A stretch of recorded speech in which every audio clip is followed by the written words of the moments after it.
course, none of this work would be possible without finance and without the very generous donors who support everything we do. And every year we make a point of listing all of our donors in a beautiful book of acknowledgement, which sits in the cathedral throughout the year, constantly praying for our donors and giving thanks to God for all they have given us.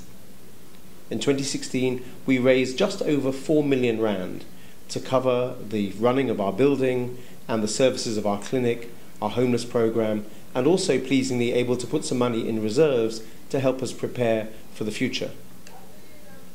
A lot of the money that we spend inevitably is on staffing, about 43%, which isn't surprising, although it's very efficient given how much we do and how many of our staff members are on the front line. Of course, a lot is then spent on supplies and medicines, on keeping the building going, utilities, cleaning, communications, repairs and maintenance, and so on. We're very good in really minimizing the amount that we spend on pure administration. And what's impressive about the way the Dennis Hurley Centre is funded is that we're getting funds from so many different sources rather than focused on just one source or one type of funding. So we're getting money from local church organisations and other organisations, from local individuals, in particular from our Centenary Club. We're getting money overseas from Catholic organisations and other faith organisations. We're increasingly getting money from fundraising activities, from hiring out the venue, and from corporate sources. And of course, we continue to get a large part of our money from Emmanuel Cathedral, our great supporters next door. In 2017, we need to raise at least the same amount, maybe a bit more, about 4.2 million. About 44% of that will be spent simply on running the building, 40% on the clinic, and the rest on the homeless project and on the growing work we're doing in livelihoods. How easy will it be to raise that in 2017? Well, unfortunately, it's getting a lot harder. Overseas funders are much less willing to support organisations in South Africa and are looking at other ways of spending their money. But there's plenty of money in South Africa, and we feel confident that raising what we need to raise, which is 11,000 rand each day, is possible given the support we have and the range of supporters that we have.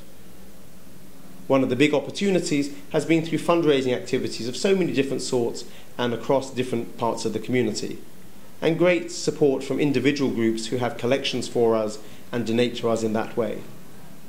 I mentioned the Centenary Club, whereby almost 140 people have signed up as members to give regularly 100 rand or multiples of 100 rand every month to support our work, and that's already covering 7% of our needs every year.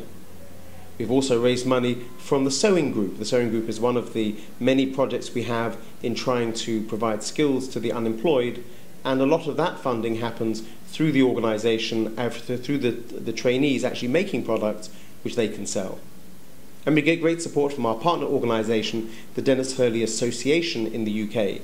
They raised on their own over 300,000 in 2016. The Social Meal Project was a particular initiative around Christmas time when we were encouraging diners in over 80 restaurants around the city to consider the needs of homeless people over Christmas and to make a donation through the restaurant or using the Zapper QR code, make a direct donation to help us feed homeless people here at the Dennis Hurley Centre. And we raised about 80,000 rand just through that over the Christmas season. That was possible because of the great generosity of Ogilvy, the ad agency, John O'Ninaba, the photographer, and so many other organisations that continue to work with us to help us in different ways.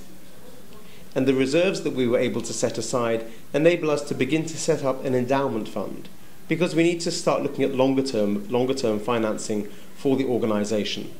And a good way of enhancing that endowment fund is to look at increasing donations from legacies, people willing to leave money to the Dennis Hurley Centre in their will, so that long after they've gone, they can continue to support our work. So this is an opportunity really to thank not only our donors, but so many people who make our work possible. The staff team, the volunteers, the patrons and the trustees, the suppliers and the service providers who do so much for us, the grant-making organisations, our partners in so many different worlds, and all those who support us with their prayers, their ideas, and their donations of goods and money. Thank you.